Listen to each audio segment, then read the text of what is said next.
prière pour le bonheur et l'union dans le mariage. Seigneur Dieu Tout-Puissant, Père céleste et Créateur de toutes choses, aujourd'hui nous nous présentons devant toi avec humilité et gratitude, cherchant ta face pour bénir la relation de ce couple qui s'unit dans l'amour et la foi. Comme ta parole le dit dans Proverbe 18, verset 22, « Celui qui trouve une femme trouve une bonne chose, il a obtenu une bénédiction de l'Éternel. » Nous savons, Père, que le mariage est un cadeau précieux, une union sacrée établie par toi, afin que l'homme et la femme puissent marcher ensemble en harmonie, grandissant en sagesse, en patience et en respect mutuel. Seigneur, nous te demandons que ton Saint-Esprit soit au centre de cette union, guidant les pas de ce couple vers un bonheur total. Comme il est écrit dans Proverbe 24, versets 3 à 4, « C'est par la sagesse qu'une maison s'élève, et par l'intelligence qu'elle s'affermit. Par la science, ses chambres se remplissent de tous les biens précieux et agréables. » Que la sagesse soit la base de cette union, Seigneur, afin qu'ils puissent prendre des décisions sensées et marcher dans ta lumière. Que le discernement guide leurs paroles, pensées et actions, les renforçant jour après jour. Père bien-aimé, nous savons que la patience est un fruit de ton esprit et nous te demandons que cette vertu règne dans le cœur de ce couple.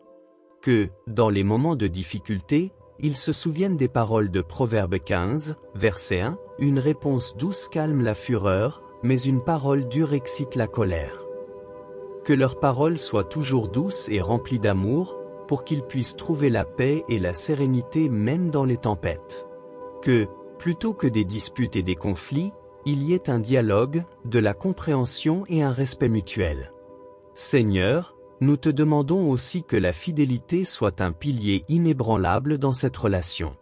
Que tous deux honorent les vœux qu'ils ont faits l'un envers l'autre devant toi, se souvenant toujours que le véritable amour repose sur la confiance, la sincérité et la loyauté. Comme il est écrit dans Proverbe 3, versets 3 à 4, « Que la bonté et la fidélité ne t'abandonnent pas, lis-les à ton cou, écris-les sur la table de ton cœur.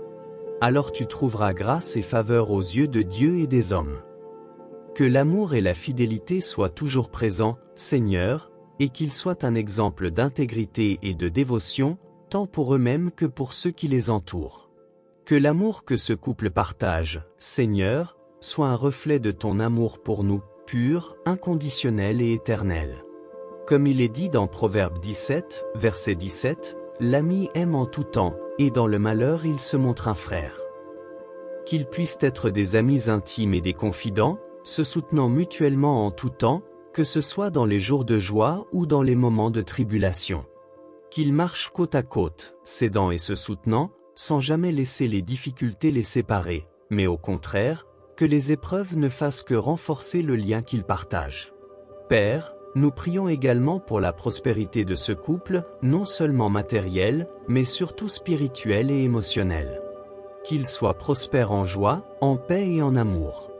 Comme il est dit dans Proverbe 10, verset 22, « C'est la bénédiction de l'Éternel qui enrichit, et il ne la fait suivre d'aucun chagrin. » Que tes bénédictions descendent sur cette relation, apportant une abondance d'harmonie, de tendresse et de compréhension. Que ensemble, ils puissent grandir et s'épanouir, construisant une vie pleine et heureuse, guidée par ta main aimante. Seigneur, nous savons que le respect est essentiel pour le bonheur dans le mariage, et nous te demandons qu'ils ne perdent jamais le respect l'un pour l'autre. Qu'ils se traitent toujours avec dignité, se souvenant que chacun a été créé à ton image et à ta ressemblance. Comme il est écrit dans Proverbe 12, verset 4, « Une femme vertueuse est la couronne de son mari, mais celle qui fait honte est comme la carie dans ses os. » Que la femme soit une couronne pour son mari, et que le mari soit un protecteur et un soignant pour sa femme, s'honorant et se valorisant mutuellement. Nous demandons aussi, Seigneur, que ta paix règne dans ce foyer. Qu'ils puissent trouver en toi la base de leur tranquillité, même lorsque le monde autour d'eux est en tourmente. Comme il est écrit dans Proverbe 14, verset 30, « Un cœur tranquille est la vie du corps, mais l'envie est la carie des os. » Qu'il ait un cœur tranquille, Seigneur, te faisant confiance en tout temps, sachant que tu es le soutien de toutes choses. Que l'amour qu'ils partagent soit une source constante de joie et de renouvellement, une source de vie inépuisable. Père, nous prions aussi pour la communication dans cette relation.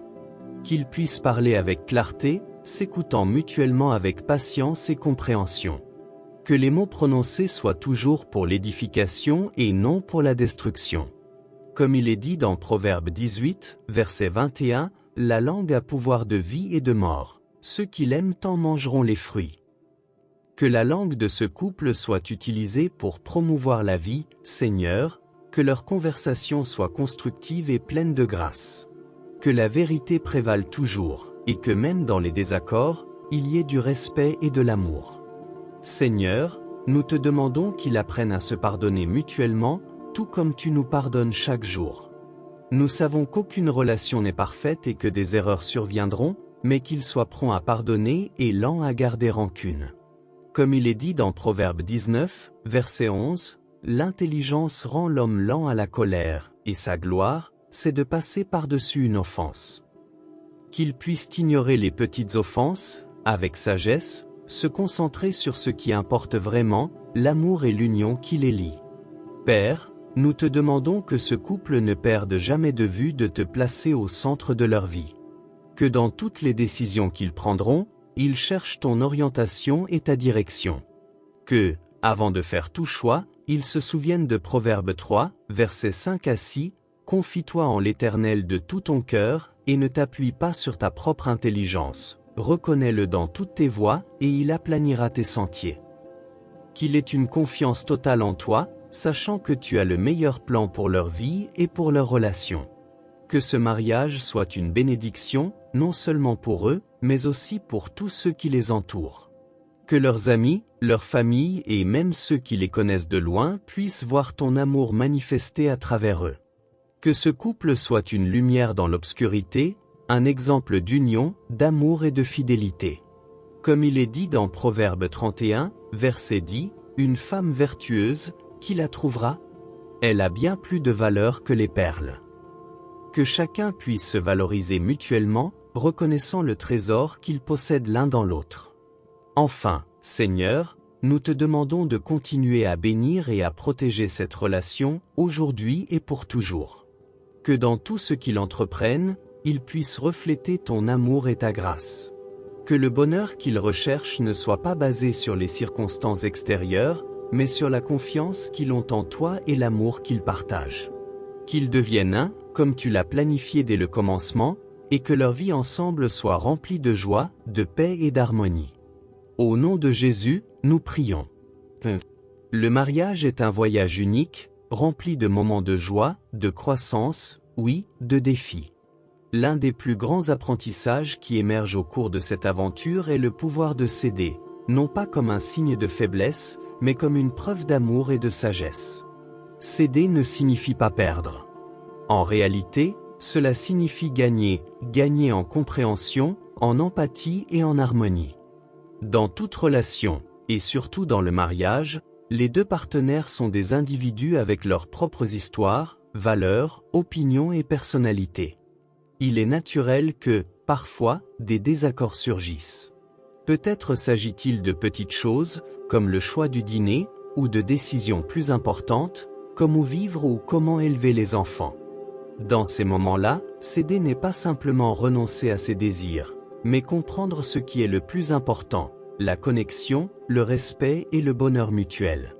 Imaginez un bateau naviguant sur des eaux turbulentes.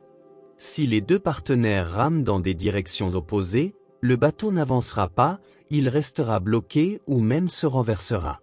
Cependant, lorsque les deux partenaires alignent leurs efforts, même si l'un doit ajuster sa trajectoire un peu, le bateau avance plus fort, surmontant les adversités et atteignant de nouveaux horizons. Dans le mariage, céder revient à ajuster ensemble la trajectoire pour que l'embarcation de la vie à deux progresse, plus forte et plus unie. Souvent, il est facile de confondre céder avec soumission ou renoncement. Mais la vérité est que céder avec sagesse est un acte d'amour profond. Quand vous cédez, vous choisissez de prioriser le bien-être de la relation plutôt que de gagner une discussion ou d'imposer votre volonté. Vous choisissez de construire plutôt que de détruire, de renforcer plutôt que d'affaiblir. Cela ne signifie pas que nous devons toujours ignorer nos besoins ou nos désirs, mais plutôt que, dans un mariage, l'équilibre est essentiel. Une relation saine est celle où les deux partenaires se sentent écoutés, valorisés et compris. Et une partie de ce processus implique de donner et de recevoir. Quand l'un cède, l'autre doit reconnaître et valoriser ce geste, en le rendant avec gratitude et respect. Ce cycle de réciprocité est ce qui maintient la flamme de l'amour vivante et ce qui construit une base solide pour l'avenir.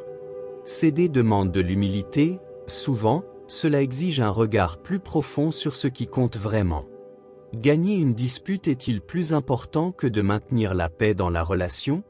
Insister sur son opinion, sans considérer le point de vue de l'autre, apportera-t-il réellement du bonheur à long terme?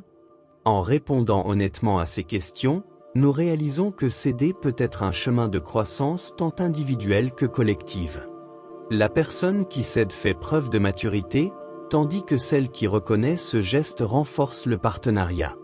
Rappelez-vous qu'au bout du compte, le mariage n'est pas une compétition, mais un partenariat.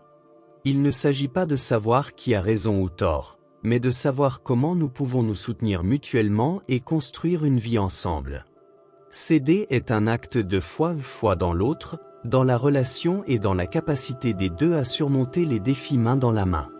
C'est un rappel que l'amour est plus grand que toute divergence momentanée. Alors, la prochaine fois que vous vous retrouverez dans une situation où il est nécessaire de céder, faites-le avec un cœur ouvert.